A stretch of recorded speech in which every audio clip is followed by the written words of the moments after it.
And just like that, another week has gone by and we are into week 2 of Coaching Friday. I want to welcome you to Vital Statistics 3.0. I am your host, Shamitris Vital. Are you excited? How are you feeling today? It's Friday. I don't know if you're listening to this mid-afternoon, later afternoon, evening, or even on Saturday or Sunday on the weekend. But either way, I am grateful. Today's episode of Vital Statistics 3.0 is about attitude equals altitude. So how have you been doing? Let's do a check-in. Last week, our very first week, we did an episode on change. We're talking about the 6 elements of change, but we just did the first element, which is character. Who are you? Do you know who you are? If you did not listen to the episode, you need to go back to that episode, listen to it, take it in, and really digest on who you are, defining who you are now. I'm sure you know your name and all that kind of stuff, but really dig a little bit deeper. But nonetheless, let's build on the second element of the 6 elements of change today. So I want to welcome you back. If you have not taken the time to like and subscribe, please hit the subscribe button now and subscribe to Vital Statistics 3.0. I'd love for you to be one of our participants and listeners. Thank you again for listening. So if you haven't tuned in, you're tuned in now and you're ready to take this whole thing by the reins. Attitude equals altitude. Your attitude determines how high or how low you go in life. You should know this, right? But if you didn't, you know now. It shapes your daily experiences, how you respond to challenges, and even how others perceive you. So let me ask you this. What's your attitude right now? Right now listening to this podcast. Are you doing it because you're like, I'm a friend and I'm just listening? Or are you really doing this for you? Think about it. How do you feel when you wake up in the morning? I know for myself, man, every morning it seems like it's rough, Just getting up is like one of the hardest things I feel like I do. I'm like, Lord, I'm sleepy, still sleepy. I don't want to be up. But anyway, when you're driving to work, how do you feel when you're driving to work? Do you regret leaving later than you had planned on leaving? Did you not get your morning coffee? You don't have your water? What is your attitude driving to work? Is your work right down the street like mine is and you're like, ooh, I'm still running late?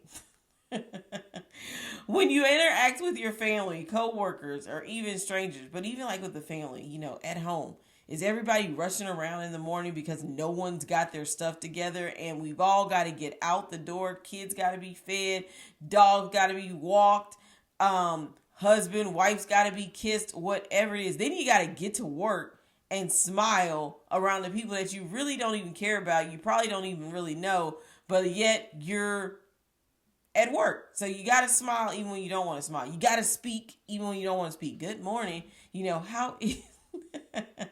How is your attitude? Like every morning I get in the elevator, getting ready to leave for work. I do my best to say good morning to whoever's in the elevator with me. I've watched my mom say, she's like, we're not going to be in the same space and somebody not speak. So she'll be like, hello, good afternoon. How are you? Oh, I didn't know that you, could speak or did not speak. So anyway, your attitude. How is your attitude towards people? How's your attitude towards your daily life? Your attitude is a choice. And today we're going to break that down, why it matters and how to shift it when life isn't going your way.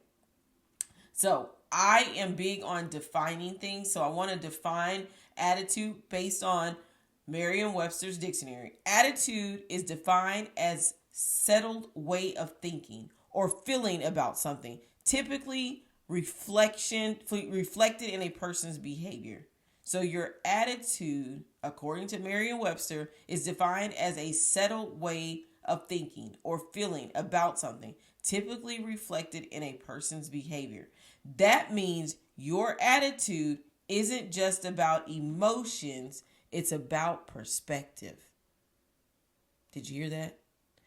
How you see something determines how you experience it. Look at that. Our eyes, the way we see things, is how we perceive it. And that's also how you respond to it. Think about your morning attitude.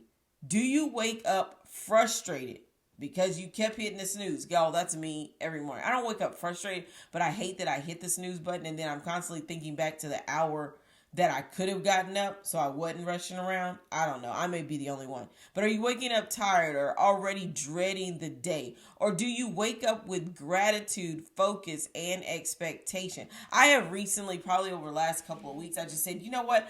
Today's just going to be a good day. I remember a friend while I was in college in my MBA program.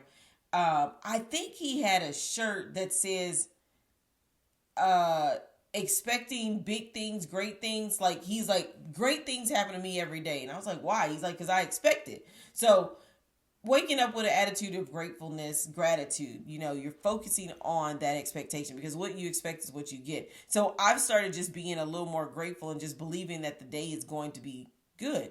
When I go to school, the kids are going to act right. They're not going to frustrate me. I just don't let that bother me. Your mindset in the morning sets the tone for your entire day. Did you know that?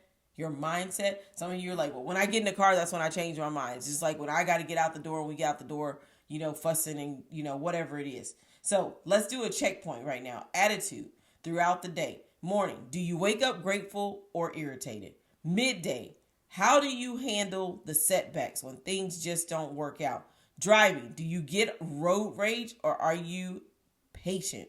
What are y'all? I'm pretty patient. I don't have road rage because it kind of scares me. But anyway, at work, do you bring a positive spirit or negativity? For the most part, I think my coworkers would say I'm very positive and upbeat, but I really believe that that's part of the environment that I'm in. So I'm always pretty much smiling unless I'm tired or don't feel well. When you're coming home, do you bring work stress into your home or did you leave it at work? Before bed, do you reflect in gratitude or go to bed with frustration? Which one? How do you go to bed in the evening?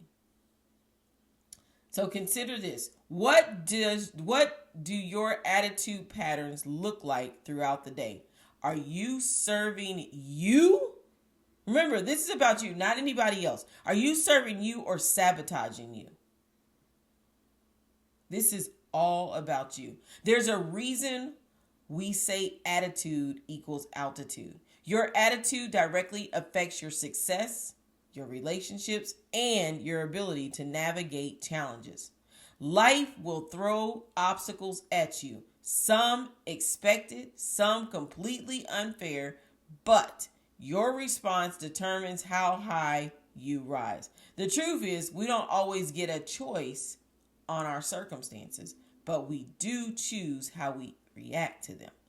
Just think about it. If your circumstances kind of determine when you handle them where you end up, consider that like, I've got to be on top. I might not really be on top when I fall, but I don't have to fall all the way down because I can get back up. But that's changing your mind. So of course, got to give you a scripture if you're one of those people. So Proverbs 23:7, I'm phrasing it.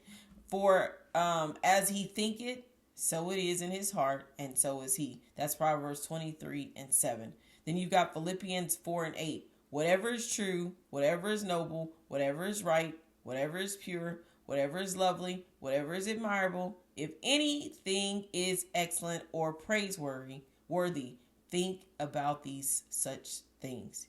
Your attitude is shaped by what you focus on. If you focus on negativity, you'll feel stuck. If you focus on possibilities, you'll rise above your circumstances. Think about that. If I just think about the obstacles, then that's where I'm going to remain. But if I think about everything beyond that, possibilities, that where I am is much more possible than where I'm going to, or than where I am, then your circumstances change. You rise above it. So before we get out of this, these are not long podcasts. I want to do 2 coaching scenarios, right? Based off of this topic. I've gotten feedback and some information on people. We're not using names, but I'm going to give you the scenario of the individual. So now I apply this, we're going to apply this to real life coaching situations. I have 2 very different women with 2 very different struggles, but both are battling attitude issues. So let's break them down and coach them through this.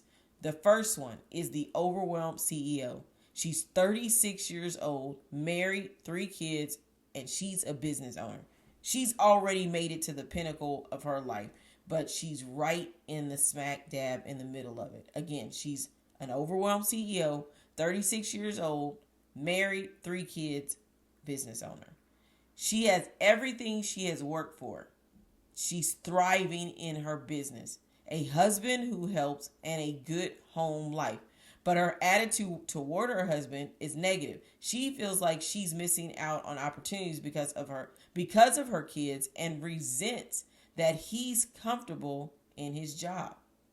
Now, we're not going to talk about what her husband does because that could lead to other, information being disputed. But she's already working. She's busy. He works too, but he's comfortable where he is. He's working and helping with the children. He's at home. He's doing all the things.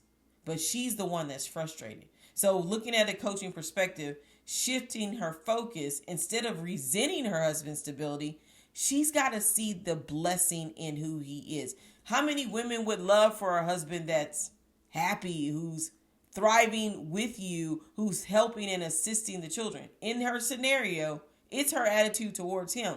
He is comfortable and he is helping out. He's helping at home. It doesn't say that he's not helping. It says he's helping at home, and she has a good home life. She also has to identify what's really missing. Is it the lack of her personal time, or is it lack of excitement? This is all revolved around her, not anyone else. And then gratitude practice. Is she taking time to journal? Or if you don't like writing, you can do this voice memos on your phone. You can type things out. My gosh, if I showed you guys the amount of notes I have on my phone, you'd be like, oh my gosh. But taking the time to just define her gratitude. She's grateful for her husband each day. Writing that down. That's something that she's got to shift her focus. Then she needs a perspective shift. Instead of thinking I'm stuck, reframe it and say, this is a season, not a sentence.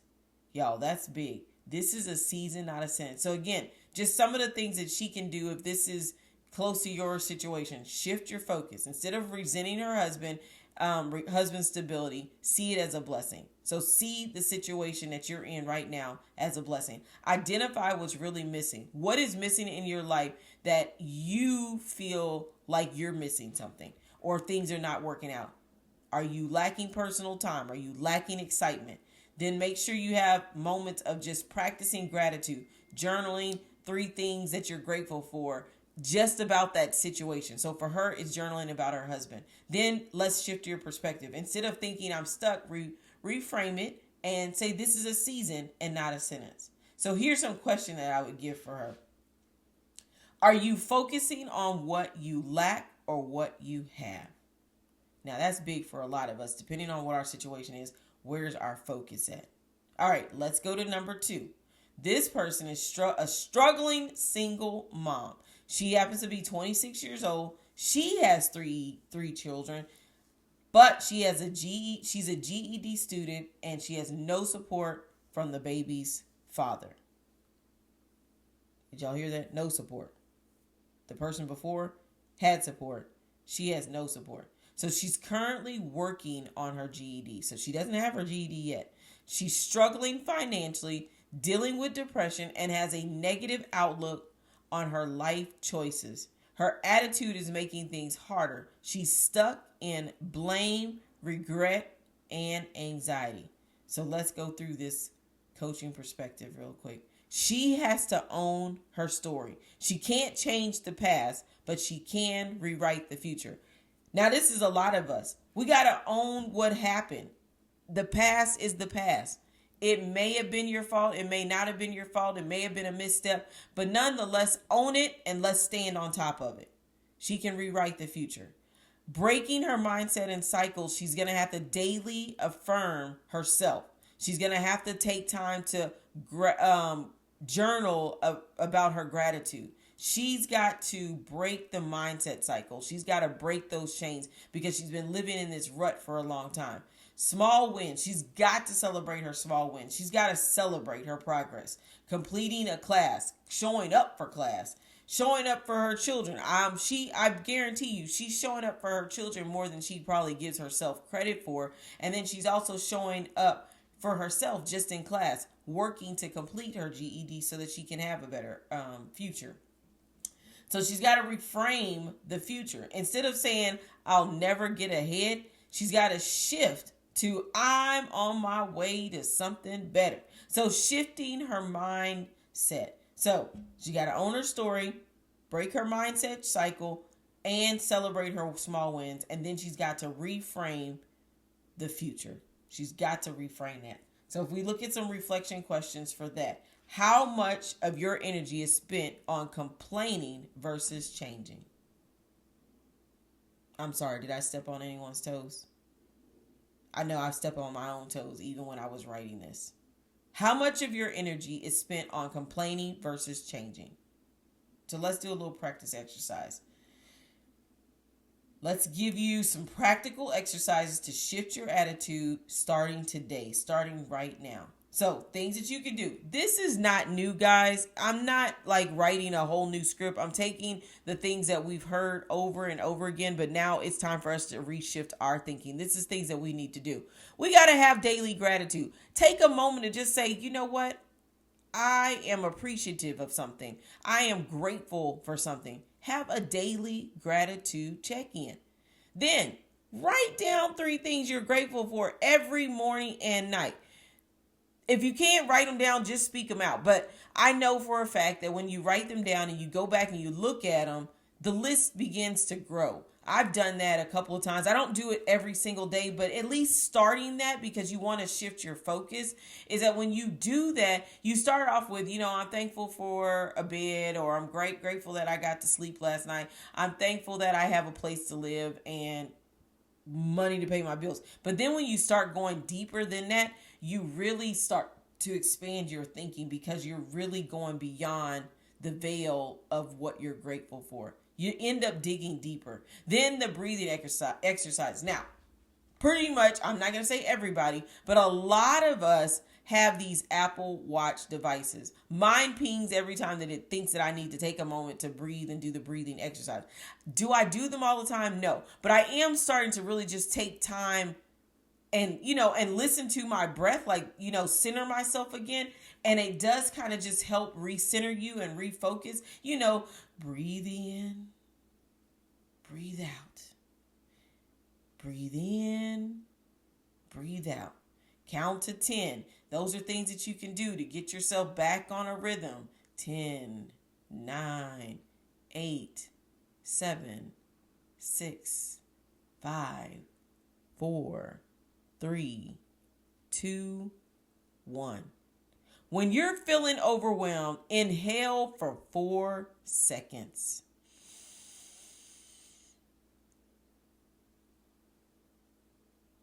Hold for 4 seconds. That's what I did. And then exhale for 4 seconds. So when you're feeling overwhelmed, inhaling 4 seconds. That's a short count. 1, 2, 3, 4. Hold it.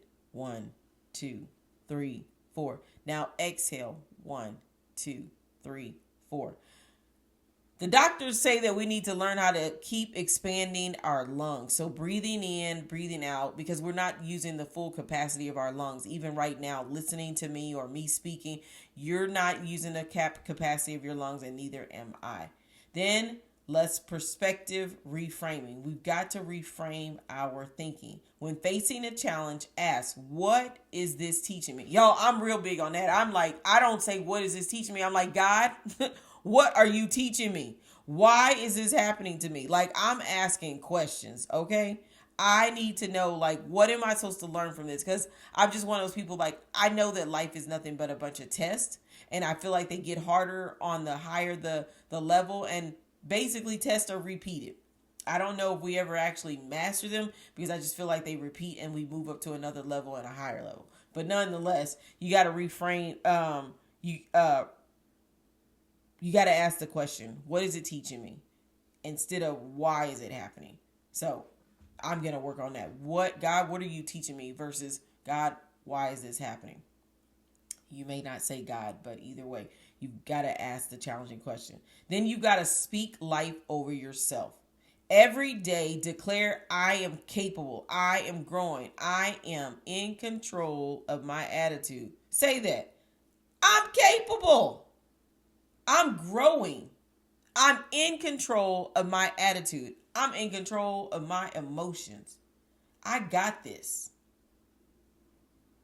Attitude isn't about what happens to you. It's about how you respond. So today, folks, I challenge you. Grade your attitude from 1 to 10 and be honest. Write down one area where you need to shift your attitude. Choose to go to mindset shift phrase. I'm in control of my responses. So shift your phrase to I am in control of my responses. Your attitude is one of the few things you can change instantly. And when you shift it, you shift your altitude, your opportunities, your relationship, and ultimately your future. If this episode speaks to you, please take time to share it with a friend. Don't forget to like and subscribe so you don't miss the next week's episode. We're going to talk about the third element of change, okay? I almost gave it away. That's the one a lot of us probably have a hard time with. Mine is constantly challenged, but next week we'll talk about the third element of change. When we dive into the next element of change, you are going to definitely need this attitude segment, because in order to shift next week, you got to have this. Remember, these elements are building on each other.